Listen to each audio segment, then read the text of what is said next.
Hey everyone, welcome back. Small Business Stories. You know me, your host, Loralyn, aka Dr. LL. Getting to know the voice, it's exciting. We just keep moving up the ranks in podcast land, and that's thanks to you, all of our amazing listeners. We love you. We appreciate you, entrepreneurs, small business owners, consultants, and anybody else who just doesn't have one of those titles. Not to mention all of our guests. Every week we talk to you. We bring these guests in, these experts who have, a thing or two to share because all of us as business owners, entrepreneurs, we're not perfect, right? We make some mistakes and we can get help and lean on other folks to make us better and make our businesses more successful. So, with that, this week we have Michael Dodsworth. He is the founder of Fanfare. And you think, what's Fanfare? Well, I'm going to let him tell you. Hi, Michael. Welcome to the Hi show. there. It's great to be here. Thank you. We just love bringing folks in from all over the world as the footprint of this show grows. It's kind of fun. And talk to people about first, but we always got into the business piece, but Fanfare, why you guys exist? What's going on in the world out there in the land of, I guess, experiences and purchasing experiences? Yeah, fanfare for me has come from a long, tortuous line of failed launches, experiences, especially in live events. I feel like I'm someone who loves to spend time in the company of a large group of people, seeing if it's a sports event, a festival, a musician. And I keep finding myself in these kind of broken consumer experiences again and again. Like everyone has had some kind of terrible experience, whether it's trying to get tickets to Taylor Swift, Olivia Dean, Oasis, like every single time one of these things goes on sale, there's a bad time that the fans have. So trying to address those gnarly on sale experiences. So live events is a good example of this, where you have this kind of constrained resource. You have some scarce resource that you're trying to sell and an enormous fan base that you're driving through to it. That creates this contention that the vendors have to deal with. And usually that means people just get wedged into these queues that last multiple hours. You have an enormous incentive for people to come in and try and scoop these things up. So you find bots, bad actors, scalpers trying to come in and get these tickets, these items ahead of everyone else. And then you see frustration from the fans. Like they feel like every time they go into an on sale like this, they're paying a tax. Like I just want to see Taylor Swift. I don't want to be sat in a queue for 6 hours and then for my tickets to vanish from underneath me. So seeing that, I come from a live events background. The last company I was at was in the live event space, a company called Rival. And I kept seeing this same broken consumer experience time and time again. Through the start of the pandemic, it was like grocery stores would have enormous lines outside for everything. And then on into retail, just seeing product launches go south, seeing like people's feeling for these brands kind of sour the more times they go through these experiences, and this feeling that we solved for this problem. It doesn't have to be this way. There's a better way that you can run a drop, run a launch. And from there, we've just built up the platform and incorporated all kinds of aspects around the data behind these things. Like these are VIPs in the making sometimes. They just unlucky VIPs. You should know about these people. You should try and reach these people and engage them, even if they may be unlucky. So that's where we are.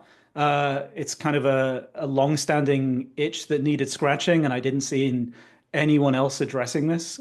So I decided to be a first-time founder and take what I'd learned in previous startups and kind of put my money where my mouth was. So decided to take this on a few years ago.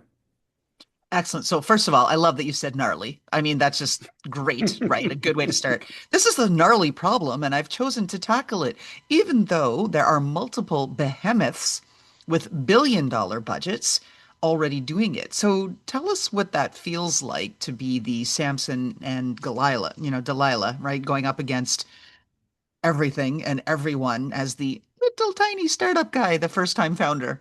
Yeah, I mean, I feel like this problem is not really been tackled by those Ticketmasters, buy those Shopifys. Like there's no real strong incentive for them to kind of tear apart what they have to try and deal with this scenario where 3 million people show up for 50,000 pairs of sneakers, right? We speak to brands all the time where they get thrown into a bad setup and a bad experience because these platforms that you would expect to have a solution to this just really do not. Like Ticketmaster has had the same queuing mechanic for over a decade, it feels like. And nothing on the horizon, no strong incentive for them to resolve that problem given the market share that they have. They're just okay with frustrating fans. So I feel like there's a real issue that needs to be addressed here. There's a real benefit, I feel, to this model of creating anticipation around your launches, but it comes with some hazards, some issues that you need to avoid, and we're here to help brands avoid those problems. I'm going to do a little edit just here, and because that was my error. Don't answer the question. We're going to proceed to the next one. Sure. So, Michael, what does it feel like to be the little guy, first time startup founder with the whole Samson and Goliath, right? You're going up against the biggest of the bigs. Talk to us about that. All right. So that is for, well, I guess entrepreneurship is all about risk takers, right? And so you've talked us how you're going up against the behemoths, even daring to say, oh, the T word, right? Ticketmaster, that they are Mhm. comfortable frustrating their fans. Indeed, they must be. And taking a good, oh, $78 per ticket, right, in their fees for the right to frustrate all of the rest of us. So I like disruption, Michael. I'm all about it. Me too. Go Yeah, be a disruptor. I feel like there's a real feeling here. Like, as you could probably tell from the accent, I'm not from around these parts. I'm based Oh, in you're LA right not? now. You're not from Uh, New Jersey? and not from New Really? Jersey. No, absolutely. Old York. So there's a feeling here of like really really supporting the underdog, which I love. Because yeah, these are giant companies with giant budgets, but you see time and time again a small focused team who really address a specific problem and really go after a specific problem can really upturn a market and can really solve real problems that these vendors just seemingly don't want to address. So I feel like we're in a good place to start this company. Excellent. That's what I love to hear. And you're right, because it's the ability as a founder is to influence, right? Not in a manipulative kind of way, but to influence people to, hey, come work for me. I can't pay you squat. The hours suck, but we can solve a really big, important problem, right? Yeah, I've definitely done my kind of Goldilocks tour of company sizes from very small in the very beginning. I started my life at a very small content management service called Coral. It was 7 people. We were scooped up by Salesforce in 2007. So find myself like bridging way over to the other side of that chasm, giant company, growing company, was there for a few years and then kind of went to a medium-sized company, Optimizely.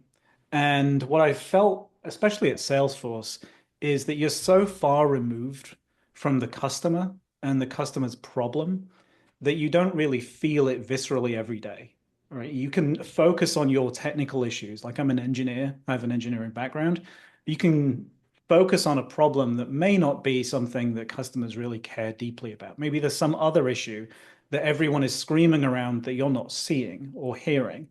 When you're at a very early stage company, people call you and they tell you their their feelings of frustration, and you get to have conversations with people, even on the engineering team. Like you are very influenced by customer input, and you are so close to the customer that you get to have that very incremental feedback from the customers, which is I think is a great way of working.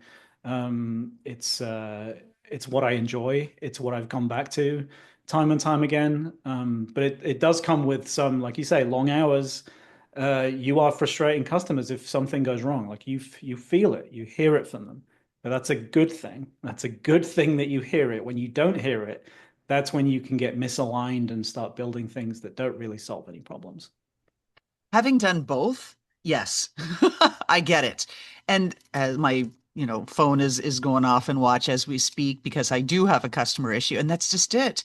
When you are a small business supporting another small business, there's such a dependency and expectation that you get it right. Not every customer affords us, or at least me, that steer us with the space and grace of, hey, I get it. We're a small business too. We make mistakes. Let's figure it out. And it's good to hear and trying to do it, but it's those sleepless nights where you're like, oh my God, I failed. I suck. Oh, I feel so badly, right about it. And then you try to figure out how do you do this? And then you overcompensate, and then you ignore the other customer. Anyway, I'm going through, right, all of Yeah, this sort of thing. it's a real challenge, but I feel like going through that multiple times and feeling that feeling like you've let someone down and then just picking yourself back up and addressing it and then getting that, or maybe sometimes the feedback is no feedback, but just seeing people use the platform in a different way, seeing that you've solved their problem and that they're able to continue on with what they're doing. Like, I think that's part of it. And like, the more you do it, the Oh, more yeah. you realize like those frustrating moments, they're kind of part of it. They're a good part of it. They're a healthy part of it. And it means that you're important to someone, right? Like if you're able to frustrate, it means that you're solving a problem that's important to that customer. Oh, yeah. And learning and growing. I took that client's issue, worked with I have multiple outside, partners with all of this. That's it. We changed our processes. We looked at what's broken. Where does the quality control need to change? How do we do this? We need a tighter intake. We need this. We need that. And it's just boom. I mean, it was a couple of days of very intense conversations, planning, spreadsheets, this, that. We're like, we are not going to do this again.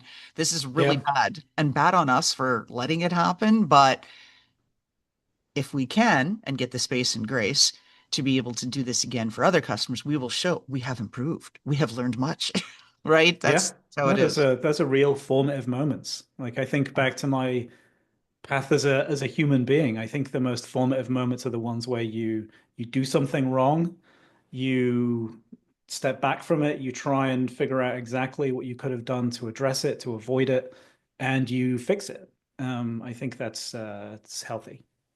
Yes, and I also think that is part of the journey of entrepreneurship, right? That Chinese proverb, fall down 7 times, but get up 8, right? That's the whole thing. Absolutely. Figure out, why do you keep falling?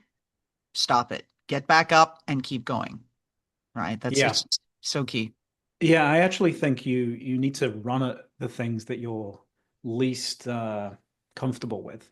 Like you need to run at the failures uh, as a founder. Like if you avoid the things that are causing you to have that anxiety and you push them all the way back, like you're probably leaving things too late. You really need to be like taking off those gnarly difficult, challenging things and just run at them first. And it's painful. You're going to fail a bunch of times, but you're going to learn through those failures and you're going to hopefully stand back up and come back stronger because of it. Yes, I always think of Coach Brian Tracy. He made those famous comments and really built a business around that. Eat that frog, talking about how, especially entrepreneurs, which tend to have ADHD, right? I'm a little squirrel, and lots of people are little squirrels. And when we're little squirrels, we don't want to pay attention to the things that we really don't want to do or like to do. I'm Hmm. vision, I'm entrepreneurship. To hell with this minutia and administrivia. I don't feel like it today. And then, of course, it'll bite you in the backside because you've ignored it. And I always think of Coach Brian Tracy saying, Hmm. eat that frog. And you think of the gnarly, ugliest, slimiest toad, nasty thing going down, kicking and screaming. You're like, all right, eat the ugly frog first, right? Just Yeah. Yeah, I remember a colleague introduced me to, I think it's the Eisenhower matrix. yes, yes. Yeah, absolutely. Like pick off the things that are really important and critical. And like usually those are the things that you can feel it. You when you think about tackling them, like it causes you some pain. And that's your body telling you that you're probably trying to avoid something important and you should do that right now. And that's been really helpful for me. Exactly. I do love the Eisenhower matrix, right? Urgent and important. And when I go through, even people on my team, everything's there. No, no, no, no. You can't live in that quadrant where everything is urgent and important. And Yeah. if it's right, if it's important, but it's not urgent, right, schedule it. Like Yeah, that's just it. You got to do it. And then absolutely. if it's right, it's still urgent, but not so important, get somebody delegate on their team because you've got to do it in time and you've got to do the other thing that is urgent and important and trying to figure all that out. And then I love the rest of it, right? If it's neither urgent nor important, dump it. Yeah. Don't Don't do do it. it. There's so many things through the building of this that fall into that category. It's not important. No one cares about this. No one cares about this yet. So don't do it. Just there's much more critical things that need to be addressed before you even think about doing this. So yeah, it's really important to me. Sometimes you can get kind of in love with a problem, and that can be good and bad. You can definitely chase things down that don't need to be chased down. You can spend weeks on something that, you know, like you say, just could have been delegated or dumped. And way more important, tiny, less interesting things could have been taken on in the meantime. Yep, exactly. Right. I mean, that's just it. I've learned through my journey of entrepreneurship, and like you, I've worked with a lot of different size companies from the one person, the solopreneur, to the couple people, a few more bodies, to the 100,000 people, and very actually only one company in the middle of that few hundred people. So really, I've been on either ends. And so that's kind of been an interesting thing. But anyway, that said, on my journey of entrepreneurship, I've learned to follow the mantra and the practice really two things. One, ruthless prioritization, and two, radical optimism. You have to. You've got to have them both, or it ain't happening. Yeah. Yeah, I feel like there's people surrounding me that would tell you that like the optimism is pervasive. Like it's not just business related. Like I feel like you have to see the shiny side of these things, even if it doesn't like go all the way to your core, like you can still feel like some things are gonna potentially go wrong, but you have to like I actually believe in the process more than anything.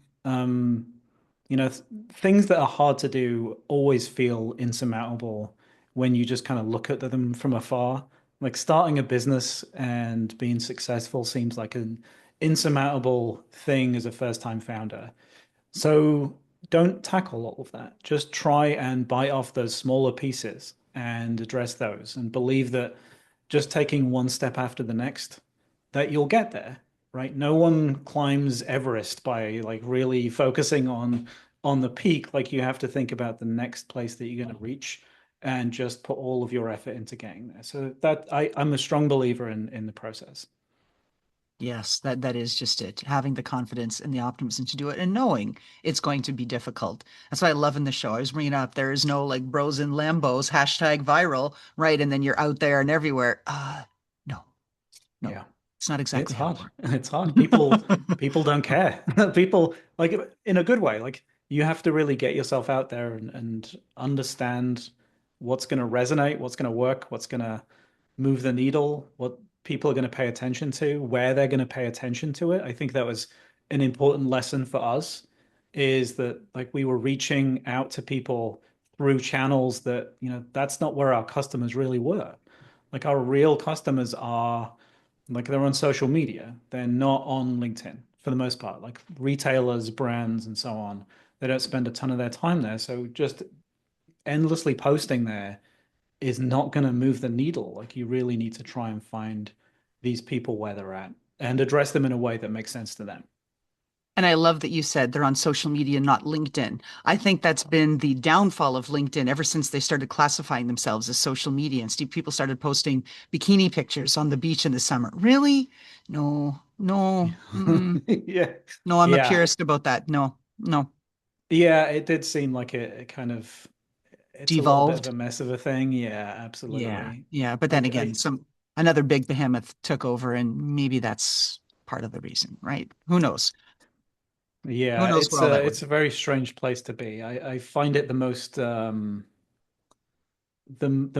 uncomfortable place, like social media platform, for me is definitely LinkedIn, which is strange because they're not always. healthy places to hang out. But yeah, definitely I Mhm. find myself just seeing the torrent of stuff come my way, especially as a founder, just a torrent of feedback, information, and things that maybe it's well-meaning, but it's definitely people trying to push you in a particular direction or sell you a product or like Yeah, it's endless. it is all about that. Buy me, best-selling book, top-selling. I'm like, oh my goodness, like enough, enough, enough, enough. Hmm. So you've got some interesting things coming on right now. You've got the 12 epic failures when it comes to, oh, midnight madness, bots stealing all the tickets, all that stuff. Talk to us about some of those big failures. You've already mentioned one of the biggest, right? Taylor Swift, who took it kind of personally. Yeah, we're going through and trying to reflect over the last 12 months. What were the major winners? What brands really did well launching their products, and which brands did not? And there are a few bad ones that really stand out. I think the Switch 2 release was April and brought down most big box retailers. So Walmart fell down. Best Buy were 29 minutes late for the launch and also fell down. There were all kinds of clawbacks. People been marked as bots when they weren't. There were all kinds of issues for a highly anticipated launch. And when you get into a failed scenario like that, people just rotate through different vendors. Right. And, I feel like the vendor that gets this right is the one that people are just going to head to the second there is on a launch like this. So there's a strong incentive to get it right.